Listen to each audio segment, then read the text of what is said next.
O áudio que vocês vão ouvir agora é parte do podcast Xadrez Herbal. Caso vocês queiram ouvir mais sobre esse assunto e outros temas de política internacional, é só ir em xadrezherbal.com.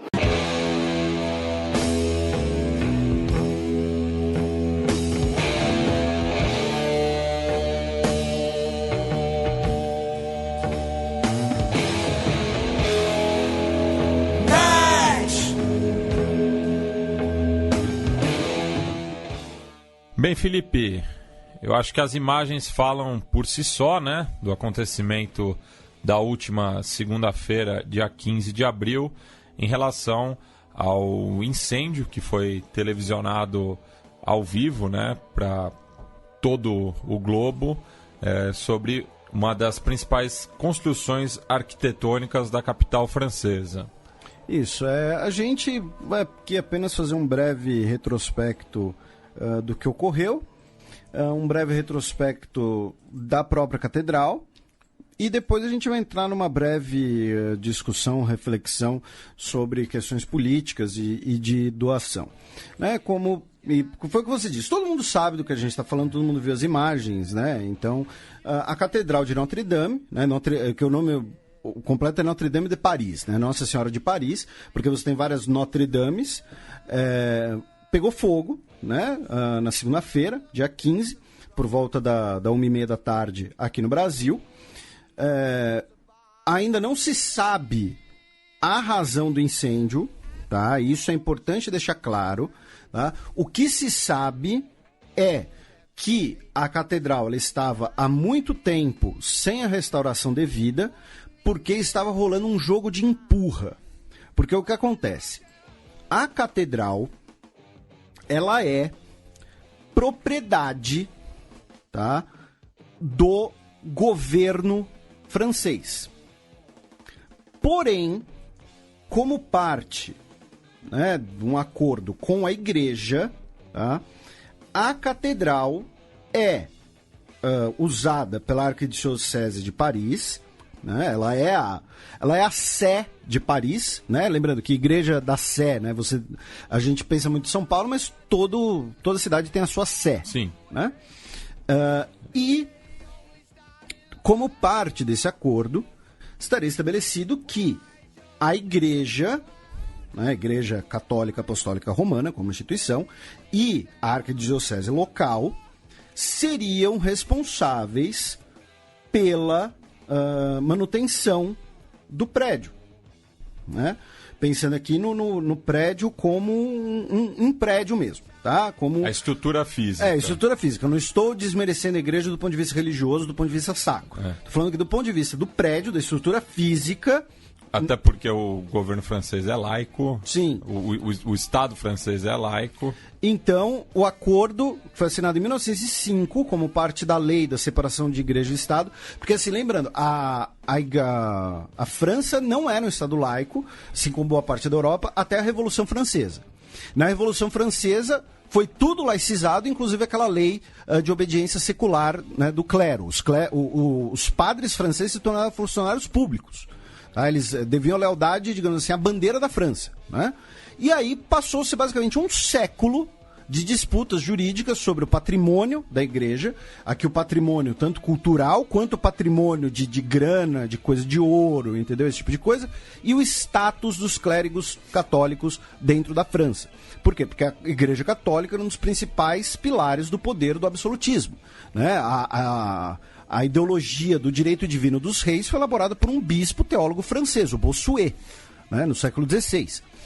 Então, com essa lei de 1905 era o seguinte: a igreja do Estado francês, porém a igreja católica é a beneficiária, tendo direitos exclusivos para os seus propósitos religiosos em perpetuidade, e a arquidiocese é responsável pelos custos de empregados, segurança, aquecimento, limpeza, manutenção, sobre a obrigação de que ela permaneça aberta a visitantes.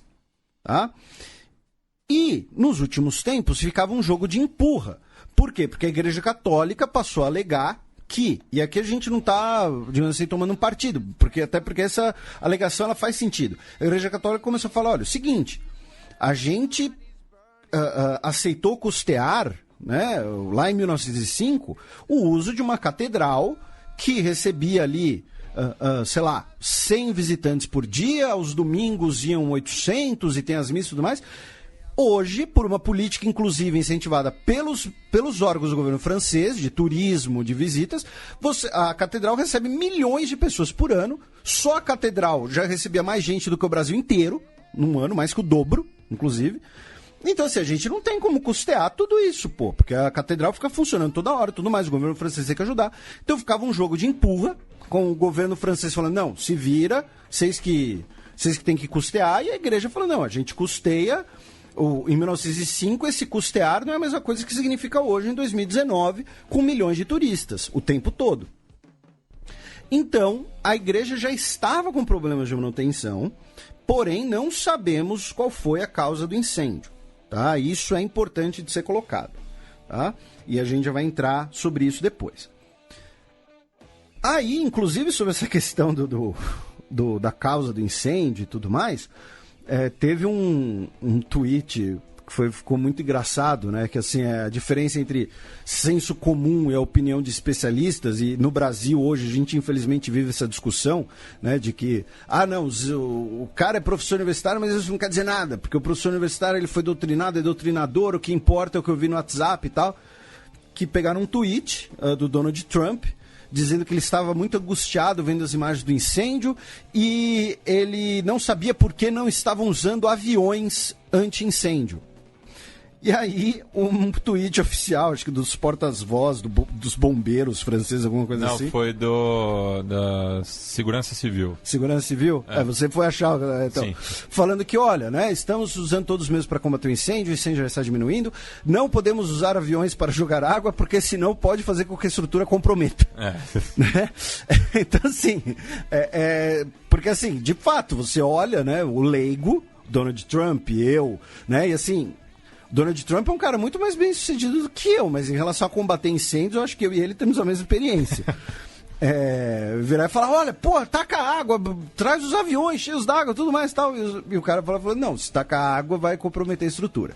Né? Por dois motivos. Primeiro, a pedra, né, usada para construção, ela absorve a água, pode ficar muito pesada e cair. E segundo, é uma estrutura, né, uma igreja de 800 anos de idade. Você jogar água lá do céu... É meio pesado, tá? É que nem você cair de barriga na piscina, tá? Pesa, entendeu? Não é legal, tá? Por isso que você usa os aviões quando é floresta, essas coisas mais abertas.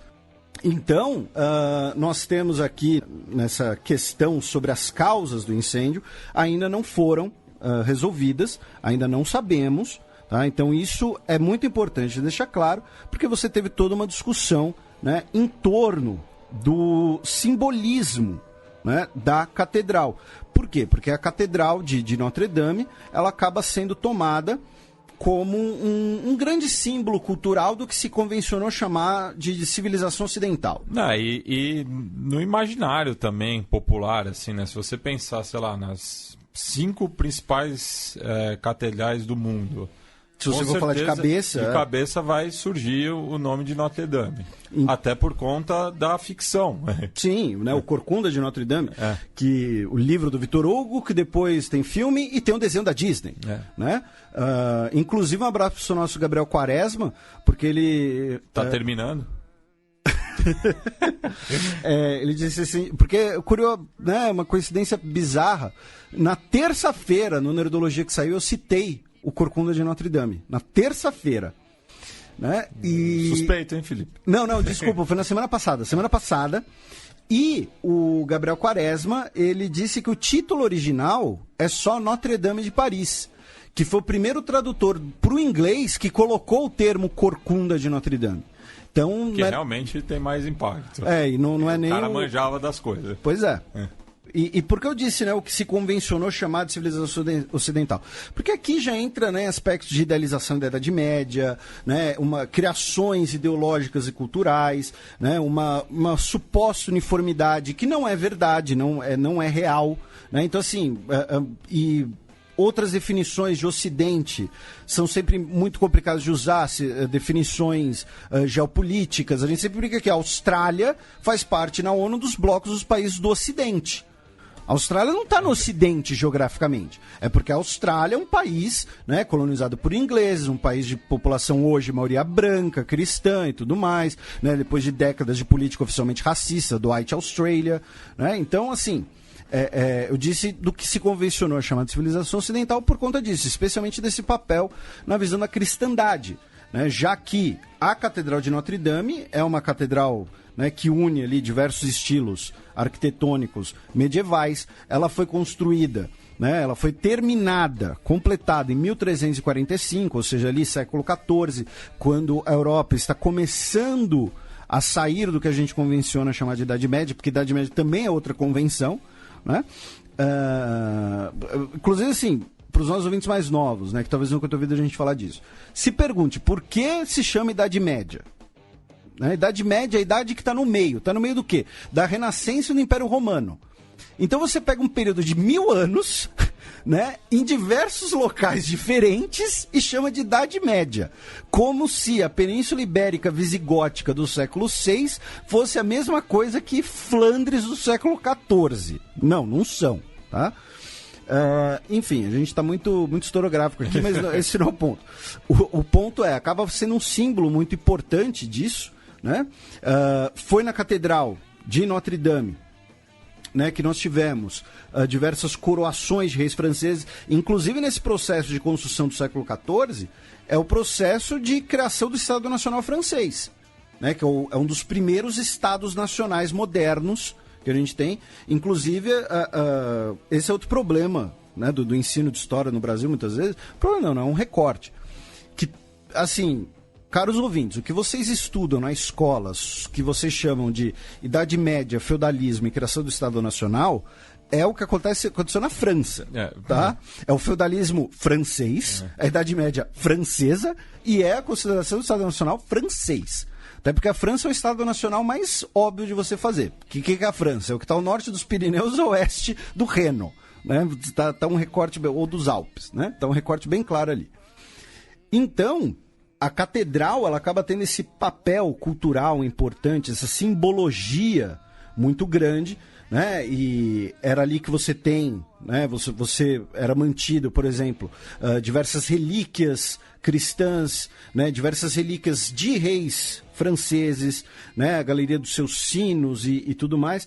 Então, ela tem uma presença no imaginário muito grande. Por isso que o incêndio dela acabou despertando, né, tanta atenção e tantas reações.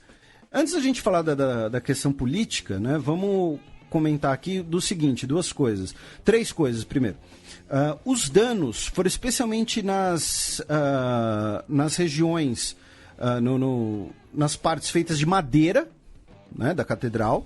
Tá? A estrutura continua preservada, a estrutura continua intacta. Tá? Segundo os bombeiros franceses, teve ali uma janela, né, de tempo de 15 a 30 minutos, né, que foi essencial, né, para salvar a catedral. A sua agulha central, que era uma estrutura de madeira, acabou ruindo. Inclusive, o governo francês já anunciou um concurso para o desenho da nova estrutura, da estrutura que vai ser feita em substituição. Tá?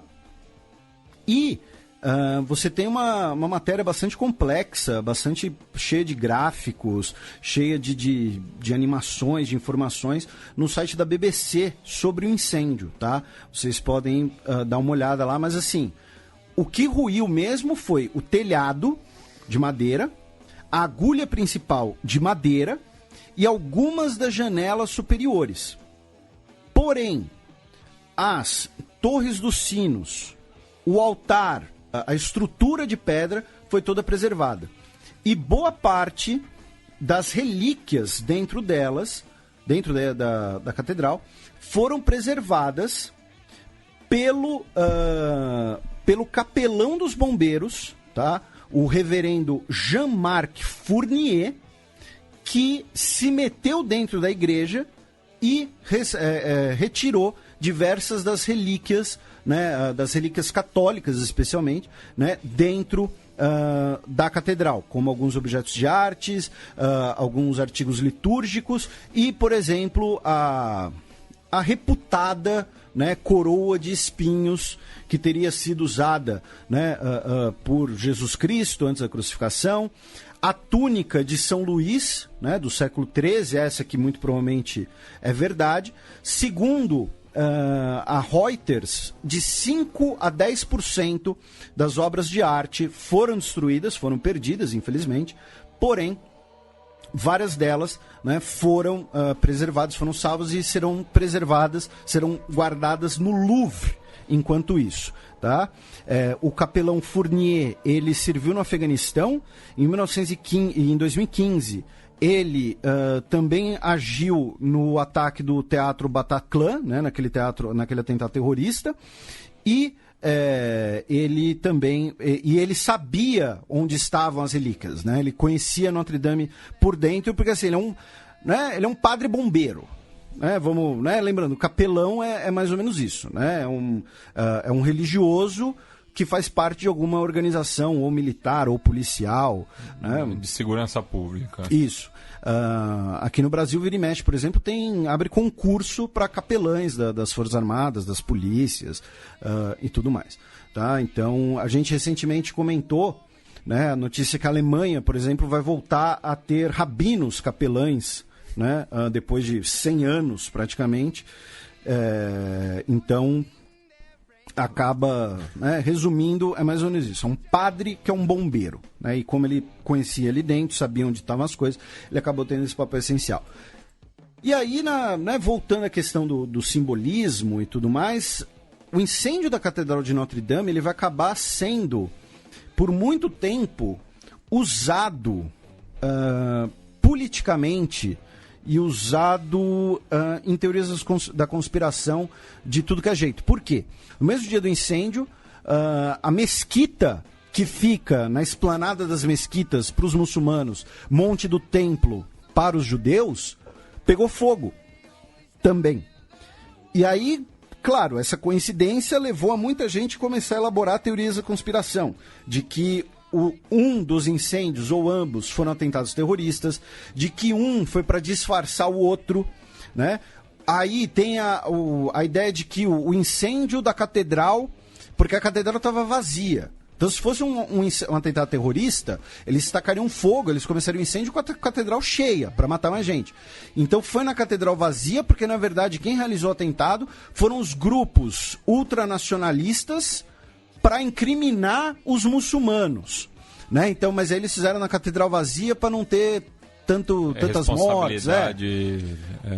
Aí os grupos nacionalistas dizem que o incêndio da catedral é símbolo do descuido com as questões da cultura, da civilização ocidental. Aí começou a circular uma foto de uma jovem negra na frente da catedral em chamas, sorrindo, como se fosse uma vingança dos imigrantes. Sim, aí print de... O próprio Daesh soltou uma nota dizendo que foi algo no coração dos cruzados e tudo mais. Ele não reivindicou autoria, mas disse que foi no coração dos cruzados. Os cruzados, inclusive, que não eram etnicamente homogêneos, isso é outra coisa importante de lembrar, tá?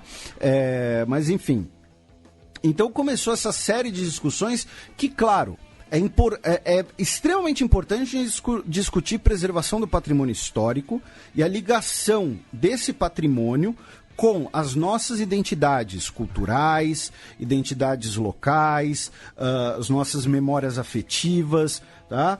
Então, assim, e esse patrimônio pode ser em Notre Dame, pode ser o patrimônio de Palmira, destruído pelo Daesh, tem vários, tá? A conservação do patrimônio histórico é importantíssimo e tem um papel decisivo, né, como formação de identidades e formação, inclusive, por exemplo, dos desejos das pessoas, né? Então, alguém que tem um sonho de conhecer a Catedral de Notre Dame, a Catedral da Sagrada Família, conhecer, sei lá, o Big Ben, enfim... Tenho certeza que alguns, pelo menos um dos nossos ouvintes, tem como um grande objetivo na vida fazer uma viagem para conhecer um lugar específico. Tá? Né? Tem esse desejo, muitos deles, inclusive, por exemplo, em relação ao Santo Sepulcro, em Jerusalém, por exemplo. Tá? Então, isso é importantíssimo, de fato, a gente discutir essa preservação. O que não pode ser feito é isso servir de munição ou ponto de partida para teorias da conspiração ou para acusações infundadas. Porque, repito, não se sabe ainda o que aconteceu. Pode ter sido terrorismo? Pode, sem dúvida que pode, mas talvez não, tá? Porque a gente não sabe. E antes de você abrir a boca, você tem que saber. Tá? Isso é um recado para a internet como um todo, em qualquer assunto. Tá? Então essa é a primeira questão, essa discussão, né, sobre o papel de Notre Dame nessa identidade cultural, nessa identidade ocidental. Aí vem a outra discussão, que também é bastante importante, que é do seguinte: a catedral, né, ela recebeu diversas manifestações de solidariedade. O próprio presidente brasileiro, Jair Bolsonaro, né, tuitou dizendo, né, que era um símbolo da civilização ocidental, justamente, e que ele manifestava ali sua solidariedade e tudo mais. E aí essa questão, inclusive, da religião, né, de uma catedral como símbolo civilizatório, é curioso quando a gente compara, por exemplo, com as reações em relação ao incêndio do Museu Nacional, né, porque o museu é uma instituição né, secular, né, e de pesquisa, de ensino, e uma igreja já tem um símbolo, ela é tomada como se fosse um símbolo cultural mais importante. Mas não, museus também são símbolos culturais, importantíssimos. Inclusive alguns prédios de museus são por si só, né, um patrimônio arquitetônico de valor imprescindível, tá? Para ficar aqui em São Paulo, não por bairrismo, mas porque a gente... É a nossa realidade. Está familiarizado. O prédio do MASP, né? O prédio do MASP, o interior dele pode estar todo vazio, mas o prédio em si já é alguma coisa. Já é um valor histórico, já é um patrimônio. O prédio do Museu do Ipiranga, que foi construído para ser uma residência imperial aqui em São Paulo, inclusive. Então, essa questão de como você lida com um incêndio em algum lugar, um incêndio em outro, sendo que ambos são patrimônios históricos e locais culturais e locais de difusão de conhecimento, embora em diversas escalas do conhecimento, né? Num caso, uma escala espiritual, no outro caso, né? E aí, por exemplo, o Mosteiro de São Bento também. Mosteiro de São Bento não é um museu, mas é um prédio histórico, um patrimônio histórico. Inclusive, ali perto do museu tem a Igreja da Santa Efigênia, que foi a primeira catedral de São Paulo e que está num estado de quase abandono. Né? Isso, né? Quem somos nós aqui para achar que nossa denúncia vai adiantar alguma coisa? Mas é importante colocar isso também. E aí, como parte dessas reações, nós tivemos uma série de doações, né, de dinheiro para ajudar no projeto de reconstrução, que falam, né, que pode durar entre 5 a 15 anos. Nesse momento, enquanto gravamos, tá, o valor já bate quase na casa de 1 bilhão de euros, tá, gente? Estamos falando de 944 milhões de euros, tá? Isso é muita grana, tá? E uma dessas doações, inclusive, foi da família Safra, família brasileira, né, banqueira, né, que doou, né, cerca de... vou até conferir aqui, se não me engano, doou 10 milhões de euros, tá? Para a reconstrução, tá? Por meio, né, da Lili Safra, herdeira do Edmond Safra, né? E aí, assim, começou uma coisa que eu acho extremamente negativa, que é, né, a cagação de regra sobre o que você deve solidarizar, o que você deve contribuir. A gente discutir, tá? Por que, por exemplo, iniciativas de alívio para o furacão, o ciclone Moçambique não geram tanta atenção, não anula o fato de que muitas pessoas vão se sentir compelidas a doações para a reconstrução de Notre Dame. Tá? O problema aqui não é... A gente tem que chamar atenção para o descaso em alguns exemplos, mas não fazendo isso apontando o dedo na hora que alguém faz por outro exemplo. Tá? É mais ou menos isso que eu quero dizer. Não, os caras... E tem a ver com a construção do imaginário também, porque tem muito brasileiro que acredita também, o próprio Itamaraty, de que a gente faz parte da civilização ocidental. Sim. Que novamente a gente contesta. É uma coisa muito complicada de se averiguar, digamos assim. E tomando justamente o exemplo que você deu da família Safra, eles se sentem mais identificados com a França do que com Moçambique. Sim, muito provavelmente.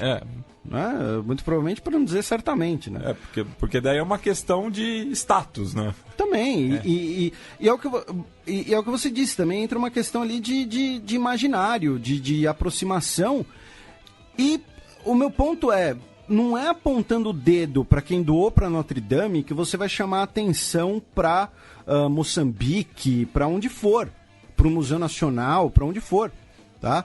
No caso do Museu Nacional a gente já vai falar um pouco mais sobre isso, aproveitando, né, o gancho, aproveitando o momento, mas é que fica uma cagação de regra, né? Olha, não, você não pode, colocar lá o Pray for Paris se não colocou o Pray for Mogadishu antes, entendeu? E assim, isso, além de tudo, isso é sintoma, isso não é causa da doença. O que a gente tem que se perguntar por que as pessoas não se solidarizam tanto, não se sentem tão atingidas com a Moçambique ou um atentado terrorista em Mogadishu do que elas se sentem, por exemplo, em relação a Paris. E aqui, quando eu falo as pessoas, eu digo, obviamente, brasileiros, especificamente. Né? O francês é óbvio, né, que ele vai ter uma... Né, porque é aquela coisa também do poderia ter sido eu, né, poderia ter sido comigo. Você falou de o Brasil ser ou não da civilização ocidental, eu considero que os países americanos são uma coisa à parte, né? Porque nós somos uma mistureba. Sim. Né? Então, assim, acaba sendo, né, uma questão para os nossos ouvintes discutirem, mas o meu ponto não adianta você apontar para quem está fazendo alguma coisa em relação a X e porque ela não fez para Y. O que você tem que fazer é apontar para Y e falar, vamos fazer alguma coisa sobre Y.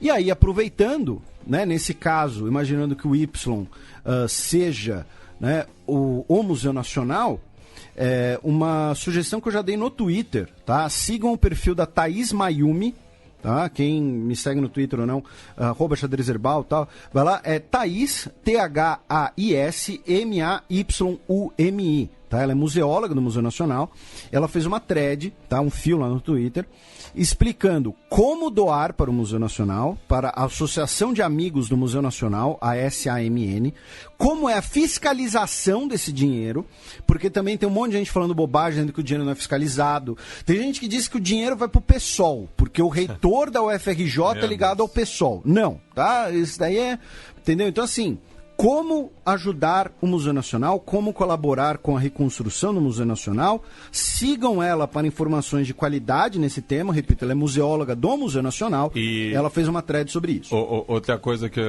eu li bastante esses dias também é de que a França não é um estado burocratizado. Aí eu sugiro ver o Código Trabalhista francês. Você consegue trocar uma lâmpada, tá? Se colocar ele no chão, tá? Então, e aí, pra gente começar a fechar sobre isso, né? Essa própria questão das doações acabou incentivando o ato dos coletes amarelos que vai ocorrer amanhã. Amanhã não, né? Depois da manhã, né? Sábado, dia 20. Dizendo que já são 5 meses de crise e tudo mais, e aí o incêndio não passará despercebido, e você teve integrantes, teve pessoas ali articulando né, por exemplo, o Jerome Rodrigues, né, um militante, diz: o que aconteceu com Notre Dame é trágico, a maioria dos coletes amarelos está triste com o incêndio na catedral. Mas, ao mesmo tempo, há pessoas que estão nas ruas há 5 meses reclamando por mudanças e ouvindo que ninguém tem dinheiro. O que mais choca as pessoas é que, de um lado, conseguiu mobilizar todo esse dinheiro rapidamente para uma causa importante, mas material. Enquanto isso, é uma verdadeira emergência humana para a qual recebemos a resposta de que não há dinheiro. Né? Então, essa discussão do dinheiro para Notre Dame, e aí o que acontece? Vai ter gente, dentre os nossos ouvintes, por exemplo, que vai dizer: ah, não, é uma igreja, é um prédio velho, é uma igreja no sentido de que é problema dos católicos, entendeu? É um prédio antigo, acontece, pegou fogo, caiu, entendeu? Vai ter gente dizendo que não tem que fazer porcaria nenhuma e tudo mais. E é um pouco essa questão aqui dos coletes amarelos, né? Diferenciar uma tragédia material de uma tragédia humana. E pra gente fechar, não muito numa vibe pesada nessa parte, 2 notícias interessantes / bonitinhas, né? A primeira é que as 200 mil abelhas, né, de Notre Dame se salvaram. Tá? A apicultura de Notre Dame se salvou, e quem mandou essa notícia pra gente foi a nossa querida Nilda Alcarinque. Ah, não foi o Gustavo Rebelo? Não foi, ele traiu as abelhas. Tô brincando. E né, a catedral ela tem 3 colmeias, e disse que no primeiro sinal de incêndio as abelhas protegem a rainha e tudo mais. E existe, né, na capital francesa, a instalação de colmeias em diversos lugares, como parte ali de produção de mel e facilitar a vida das abelhas, lembrando que as abelhas são essenciais para a vida no planeta, né? E a outra notícia é que a empresa Ubisoft, né, que faz os jogos do Assassin's Creed, aqui não é jabá, eles, além de anunciar uma doação, a construção 3D deles da catedral, que foi feita por um dos jogos do Assassin's Creed, né, o Unity de 2014, vai servir de guia para a restauração interna, porque eles passaram 14 meses escaneando a catedral para reproduzi-la perfeitamente. Então eles têm um modelo 3D extremamente fiel, né, extremamente detalhado da catedral. Usaram lá um scan laser e tudo mais, e vai ser possível então o scan 3D feito para o jogo ser usado como um guia, como uma ajuda para esse processo de restauração, tá? E aí a gente vai para a notícia que antes do incêndio, né, seria a notícia principal do bloco, né? A ideia seria ali um bloco europeu, né? E a principal notícia da Europa, uma das principais notícias da Europa, pelo menos dessa semana, foram as eleições na Finlândia, né? Em que dos 4.255.000 eleitores, 72% compareceram, ou seja, uma taxa de comparecimento alta, tá? Ainda mais se a gente comparar com algumas eleições recentes. Então tivemos aí quase 3.100.000 pessoas votando. E em primeiro lugar, olha só, gente, com 545.544 votos, ficou o Partido Social Democrata, que é o partido de centro-esquerda da Finlândia, né, dirigido pelo Antti Rinne, que a gente mencionou no programa passado, que disse na campanha que ia aumentar os impostos. E conseguiu levar. Acho que é a primeira vez que alguém fala na campanha: vou aumentar os impostos, e é eleito, tá? Só que, e aí o Partido Social Democrata ficou com 40 cadeiras. Só que, olha só, gente, foi 545.000 votos. Com 538.000, ou seja, 7.000 de diferença só, ficou em segundo lugar o Partido dos Finlandeses, que é o partido dos verdadeiros finlandeses, né, que é o partido da direita nacionalista anti-União Europeia, e também, no caso desse partido aqui finlandês, também com alguns graus ali de xenofobia, e que, por conta da sigla em inglês, o logo do partido é Perus, né, da sigla em finlandês, quero dizer. Né, porque o nome do partido em finlandês é... Peraí. Perussuomalaiset.